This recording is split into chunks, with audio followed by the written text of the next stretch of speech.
छुमा मोलका अटा सुंदरी आखी कहसी कथा पाए झल छम छम लागसी मोहनी अठा रजा आमर बजा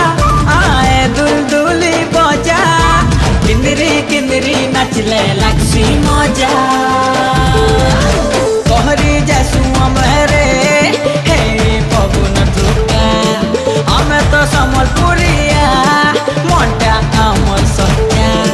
केनो पाइबो आमर लेखरे खुशी मिलन सब पर संगे रे केते सुंदर आमर दुनिया।